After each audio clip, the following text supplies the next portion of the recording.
Exercise 1.2 question number 3 solve by quadratic formula. So quadratic formula क्या है, x is equals to minus b plus and minus under root b square minus 4ac over 2a. आपको ये formula याद करना है और इसकी derivation भी आपको इस चैनल की प्लेलिस्ट में मिल जाएगी.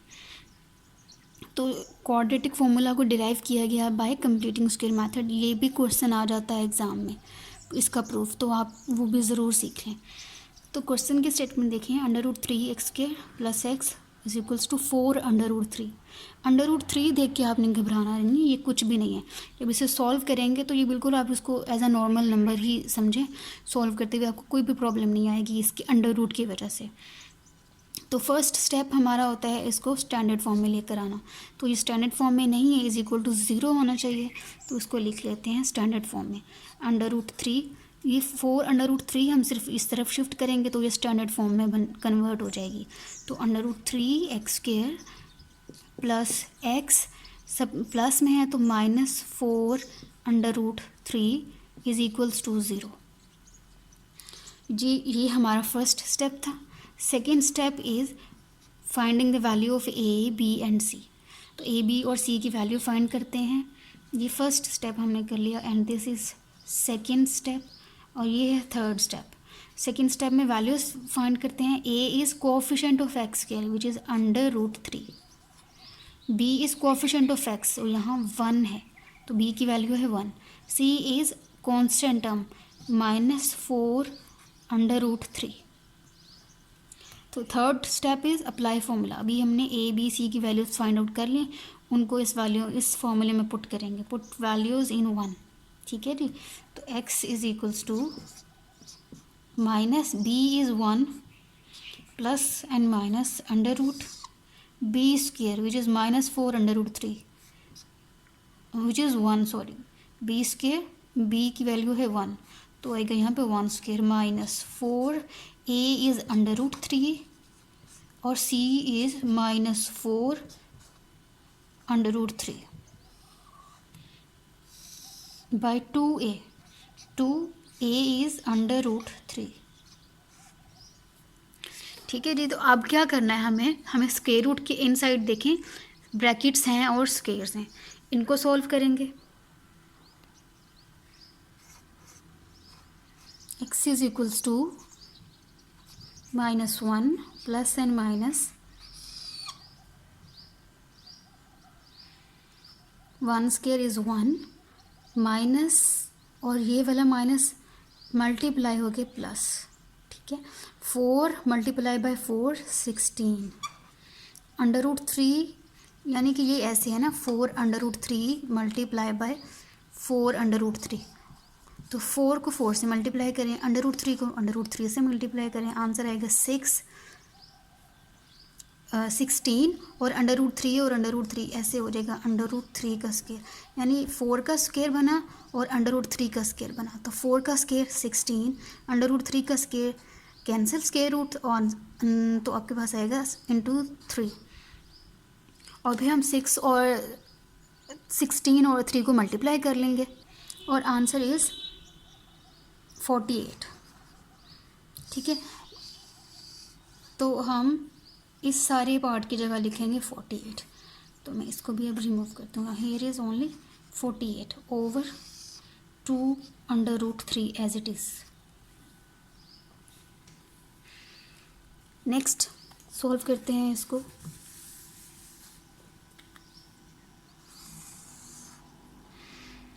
हाँ जी. अब स्क्वायर रूट के अंदर 48 और 1 ऐड हो रहे हैं, इसके अलावा कुछ सिंप्लीफिकेशन नहीं होती इसमें. इसको सिंप्लीफाई कर लेते हैं. x is equals to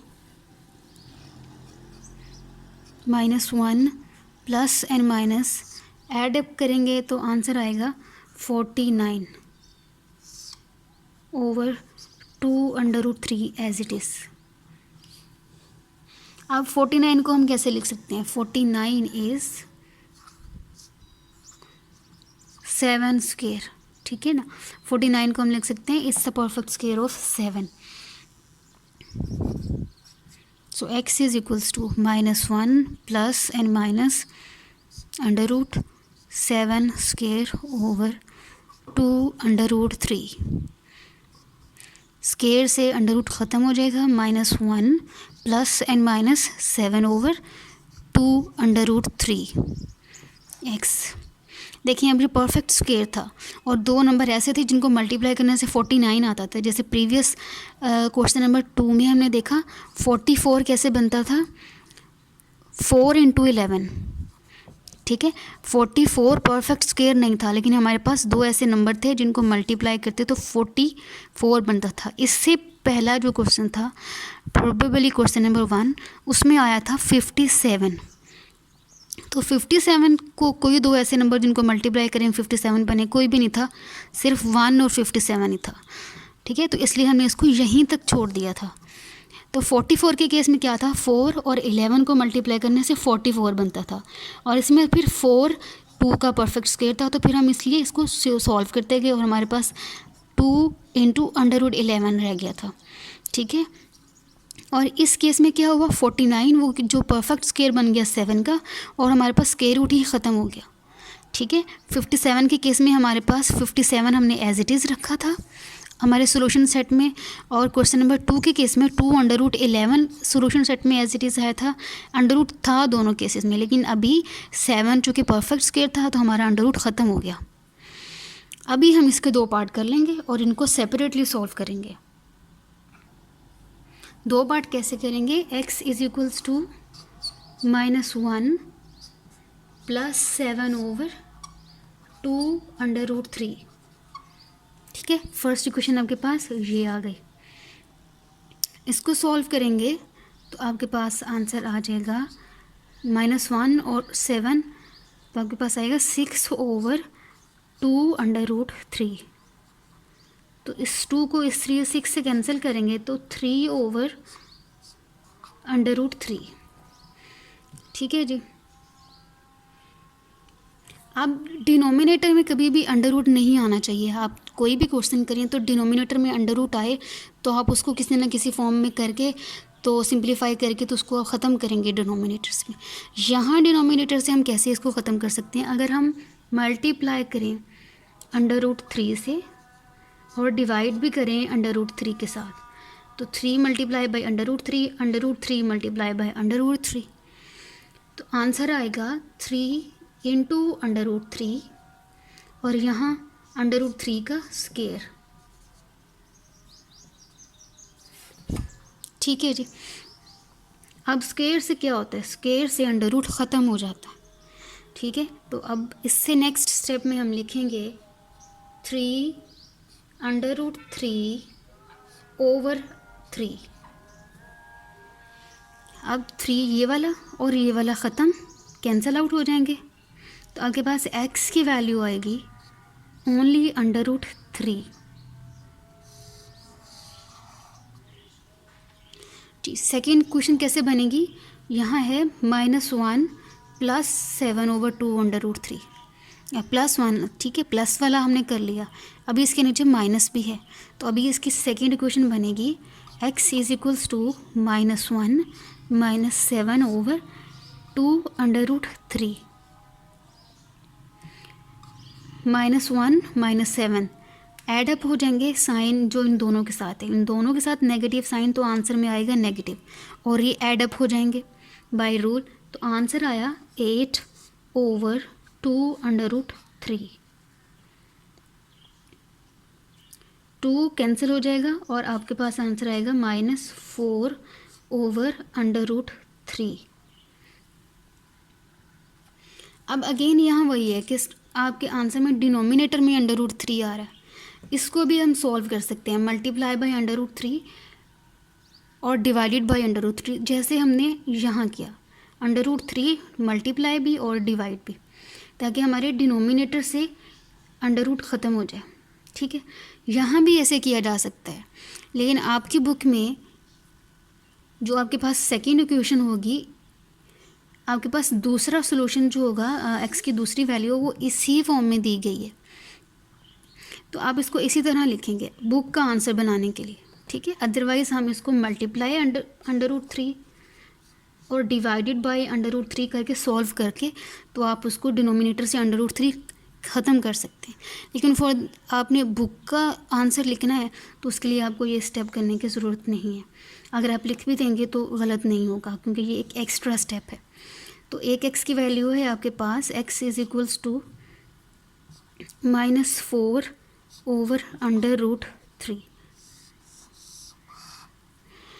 so solution set हम लिखेंगे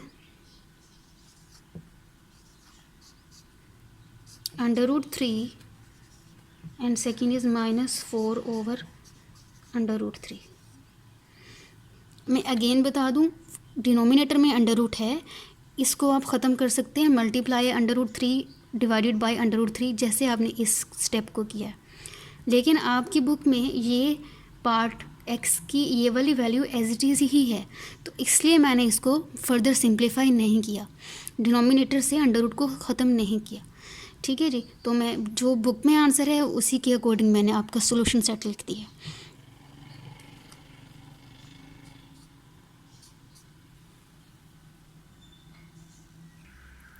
नेक्स्ट क्वेश्चन नंबर 4 स्टेटमेंट है 4x² - 14 is equals to 3x। तो फर्स्ट स्टेप हमने करना है कि हमने इस एक्सप्रेशन को स्टैंडर्ड फॉर्म में लिखना है। सेकेंड स्टेप में हम a, b और c की वैल्यूज़ आइडेंटिफाई करेंगे, और इन द थर्ड स्टेप हम फॉर्मूला अप्लाई करके सॉल्व कर लेंगे। तो ये स्टैंडर्ड फॉर्म में नहीं है। स्टैंडर्ड फॉर्म में होने के लिए सारी टर्म्स को इक्वल के लेफ़्ट साइड पर होना ज़रूरी है, और रीअरेंज करना भी कि फ़र्स्ट में x² वाला टर्म, फिर x वाली टर्म और फिर कांस्टेंट टर्म आए। तो मैं इसके अकॉर्डिंग इसको स्टैंडर्ड फॉर्म में लिख रही हूँ। फर्स्ट टर्म 4x², x² वाली टर्म आएगी। सेकंड पे x वाली टर्म, तो x वाली टर्म इक्वल के राइट साइड पर है, तो उसको लेफ़्ट साइड पर करेंगे शिफ्ट, तो ये -3x बन जाएगा, और -14 इज़ इक्वल्स टू 0। हमने इसको कर लिया स्टैंडर्ड फॉर्म में। नेक्स्ट स्टेप a, b और c की वैल्यूज़ आइडेंटिफाई करें। a is +4, b is -3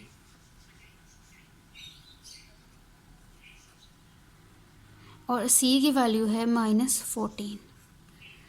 second step भी हो गया। अब थर्ड स्टेप फॉर्मूले में वैल्यूज़ पुट करते हैं। x is equals to -b, b is -3 plus and minus √b² which is -3 और इसका स्क्वायर -4, a इज़ 4 और c इज़ -14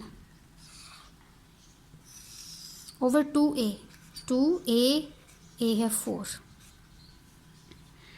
तो अभी ब्रैकेट स्क्वायर रूट के इनसाइड हम सॉल्व करेंगे, स्क्वायर और सारी ब्रैकेट्स को हम सॉल्व कर लेंगे। यहाँ भी ब्रैकेट सॉल्व होने वाली है, माइनस मल्टीप्लाई बाय माइनस, तो आंसर आता है आपके पास प्लस और 3 एज इट इज़ आ जाएगा, प्लस एंड -3 का स्क्वायर। जब नेगेटिव नंबर का स्क्वायर आता है ना, तो वो आंसर बन जाता है पॉजिटिव में। ठीक है, नेगेटिव नंबर का स्क्वायर हमेशा होता है पॉजिटिव में, तो 3 का स्क्वायर होता है 9, तो यहाँ पर आएगा 9। याद रखें हमेशा नेगेटिव नंबर चाहे इवन है ओड है इसके अंदर, लेकिन वो नेगेटिव है, उसका स्क्वायर हमेशा पॉजिटिव नंबर आता है। Minus multiply by this minus, तो आंसर आ गया 4। ठीक है, अब यहाँ पे कैलकुलेशन है 4 × 4 16 and 16 multiply by 14, answer is 224 over 2 × 2, 2 × 4 8।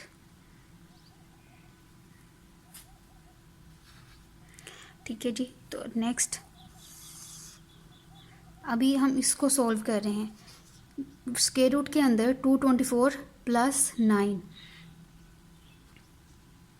इसको सॉल्व करेंगे अब।